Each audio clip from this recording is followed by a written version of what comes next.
जब बजती है तो महाराज कलकोल कल्लोल कलती हुई काम कमनीय कालिंदी का कलरव अवकिंटु हो जाता है और गिरिराज महाराज के शिलाखंड द्रवीभूत हो जाते हैं, पाषाणवत हो जाते हैं।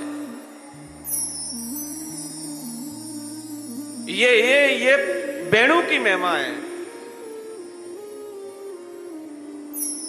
तेने ब्रह्म हृदय याद कवये मुयंत सूरया। जब ब्रह्मा जी चकित पड़ जाते हैं, चतुरांजन चक्कर में पड़ जाते हैं, ब्रह्मणे ब्रह्मांडम विस्मापयतुम वत्स वत्स पालादिते रूपम।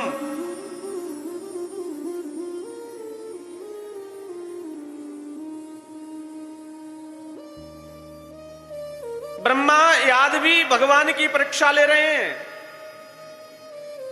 कि देखो तो सही ये कैसा ठाकुर है, कैसा भगवान है कि एक झाड़ी के पीछे एक मदमंगल मनसुका की मुखारविंद से लिपट करके खट्टी कड़ी को अपने मुखारविंद से चाट रहा है।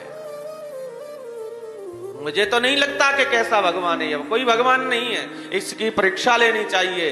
तो ब्रह्मणे ब्रह्मांडम विस्मापयतुम वत्स वत्स पालादिते रूपम। समस्त ग्वाल वालों को, बछड़ों को जब हरण किया, लेकिन ठाकुर जी ने ज्यों बालक थे, जैसे ग्वालवाल थे, जैसे बछड़े थे, प्रकट कर दिए। और लीला महाराज 1 वर्ष तक चली। कब तक चली? 1 वर्ष तक चलती रही अनवरत। और दाऊ दादा 2400 घंटे रहने वाले हैं। मुह्यंति अत सूरया सूरया बलदेवादयोपि मुह्यंति। दाऊ दादा 2400 घंटा रहते हैं। इस लीला के रहस्य को दाऊ दादा नहीं समझ पाए। व्यास भगवान कहते हैं ठाकुर जी की लीला को जब दाऊ दादा याद संग में रहने वाले नहीं समझ पाए, चतुरानंद चक्कर में पड़ गए, तो इस पृथ्वी पर रहने वाला जो कलयुगी जीव है, एक सिर वाला,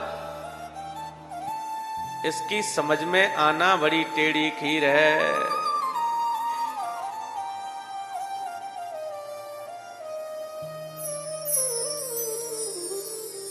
इसलिए कहते हैं कि तेजो वार मृदाम यथा विनमयो यत्र सर्गो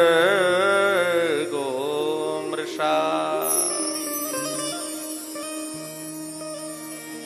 तेजो वार मृदाम यथा विनमयो यत्र सर्गो मृषा। सर्ग कहते हैं सृष्टि को। भगवान इस सृष्टि का सृजन करने के लिए आए, अपनी धराधाम की मंच पर लीला करने के लिए आए, तो अकेले नहीं आए हैं, अपने शाश्वत परकर को लेकर के आए हैं। कि दाम्ना स्वेन सदा निरस्तकोहकम सत्यम परम धीमहि। धराधाम के मंच पर लीला करने के लिए आए, और लीला करने के लिए जब समाप्त हो जाती है, अपने धाम के लिए जाते हैं, तो ठाकुर जी अकेले नहीं जाते, अपने शाश्वत परकर को लेकर के जाते हैं। बोले शाश्वत परकर कौन है? बोले श्रीदामा सत्यभामा। ये भगवान का शाश्वत परकर है।